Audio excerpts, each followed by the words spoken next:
Hello there, this is James and you're watching Tixee Live, and a very happy Monday.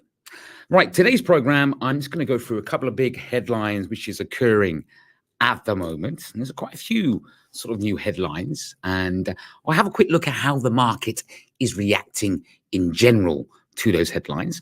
But before we get into that, don't forget, these little videos are for educational purposes only, and in no way whatsoever should ever be taken as advice. I always suggest you do your own research and do your own due diligence, and of course, know the risks at hand before entering any trade. With that out of the way, let's get started. Let's get started today's program, this Monday and this week. So what are the main things the market is going to be focusing on so far this week? First of all, it will be the ECB.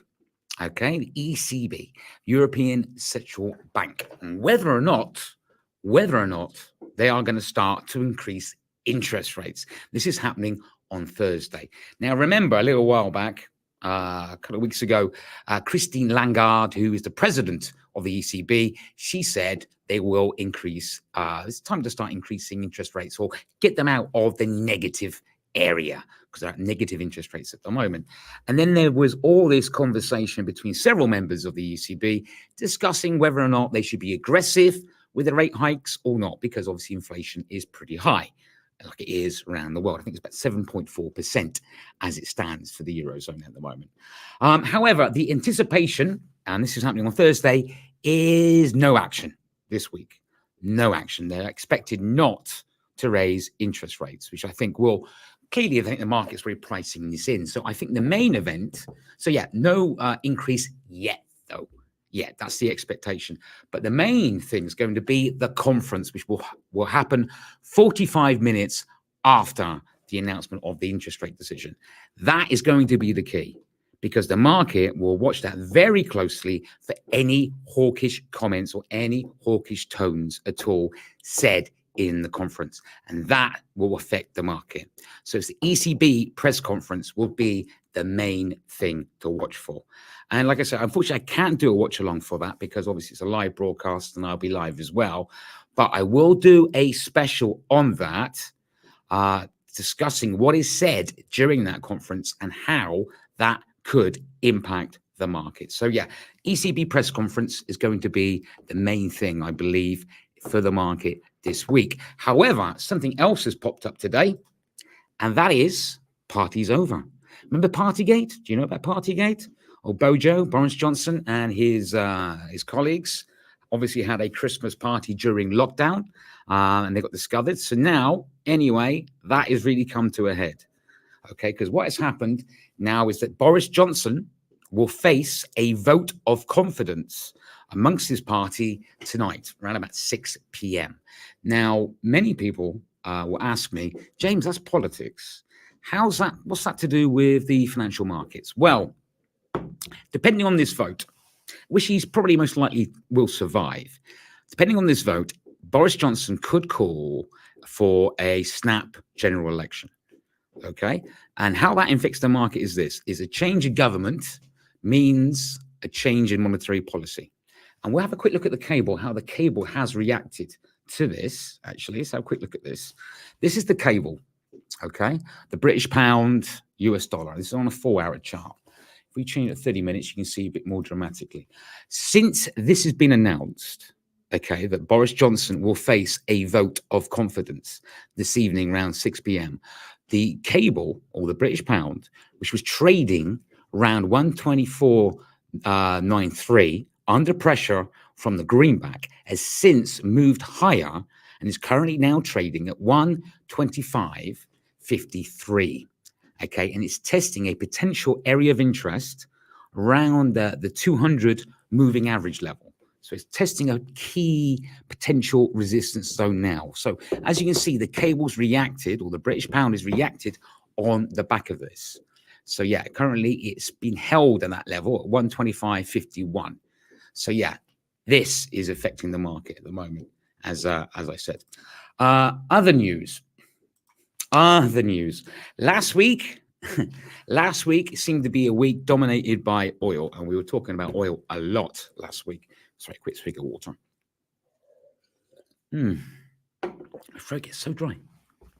Yeah, we're talking about oil, and obviously OPEC Plus said they were going to increase their current production to 648,000 barrels from their current production line of 432,000. However, the market for Angola and Nigeria aren't meeting their targets at the moment. So this production won't hit the market. So oil prices still remain to be very bullish. Now, Saudi Arabia has raised oil prices to Asia, to its shipments to Asia. And this, again, of course, has boosted oil again, which, of course, we'll now look at as well and see where oil is trading at now. Here we go. This is oil. On the back of this announcement, again, I've spoken about oil so much over the last couple of trading sessions. WTI is now back up around $118 a barrel.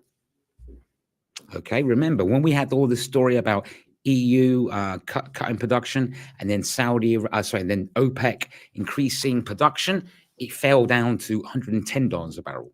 It's now back up again to $118 a barrel, down to the fact that A, they don't think the increased production is going to make a difference to supply. B, China coming out of lockdown, and now Saudi Arabia increasing prices to Asia. So back over $118 a barrel for WTI. If we look at Brent is back to $120 a barrel. Again, $120.18. So that talk last week, them hitting their March highs of $130 for Brent and $126 for WTI, again, is on the cards. So oil is once again bullish as well. What else? Good news is bad news. Remember last week we had the NFP came in at 390 versus 320 expected. So what we're seeing basically the dollar is extremely strong currently at the moment. In fact, the dollar yen is looking extremely interesting, which I'll bring up now. So yeah, the dollar yen, this is on a 4-hour chart. Okay, 4-hour chart. It's currently trading at 130.77. Okay, so it's a lot higher than it was.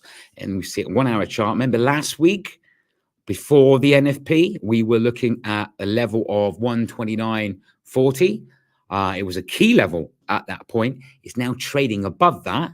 It's above the 100-day moving average. It's above the $200 moving average. And it is, like I say, it's got a bullish run against the Japanese yen at the moment. If you look at against the euro, okay, the euro is back above the 100-day and the 200-day, currently trading 107.449. But the euro came under pressure on the back of the good news is bad news, because obviously there is a bit of dollar strength there. Obviously, the only thing really against it is the cable, the British pound, but that's on the back of the vote for confidence against Boris Johnson currently. So it'll be interesting to see how the British pound behaves. She's moving up quite nicely now. It's 125.65. So let's see how that turns out. That's about 6 p.m. Let's see how that works tonight. The European markets, how is open so far? Well, currently, the FTSE's up 0.61%, DAX 0.74%, Eurostoxx 50 currently trading 0.77% higher, so slightly reasonable, but tepid, but reasonable risk on mood currently. Like I say, big event this week is going to be the ECB press conference on Thursday, and US CPI as well, which I will do a watch along. So please come and join me for that. But we've also got EU GDP, and like I say, interest rate decision, which is expected to be no action. But now, of course, obviously, this new thing, which is developed today, Boris Johnson facing a vote of no confidence. So it'll be interesting to see how that turns out. Now, don't forget, we'll be back online again later this afternoon at 1 p.m. UTC. So discuss the US session and what has happened so far, well, later on during the European trading session. So please come and join me then. Don't forget, you can always ask me questions whenever you like, but there is no questions, so that's not a problem. But anyway, I look forward to seeing you later this afternoon at 1 p.m. UTC. And as I always say, if you're watching me on Facebook, by all means, if you like it, give us a follow. If you're watching me on YouTube and you like it, by all means, subscribe, hit the notification button so you know next time I'm going live. If you found this little video insightful and useful, and you've enjoyed it, give me one of those. It's a Monday, put a smile on my face. But anyway, till next time. Till next time, remember, these little videos are for educational purposes only, and in no way whatsoever should ever be taken as advice. I always suggest you do your own research and do your own due diligence, and of course, know the risks at hand before entering any trade. Till next time, every single one of you, trade safe.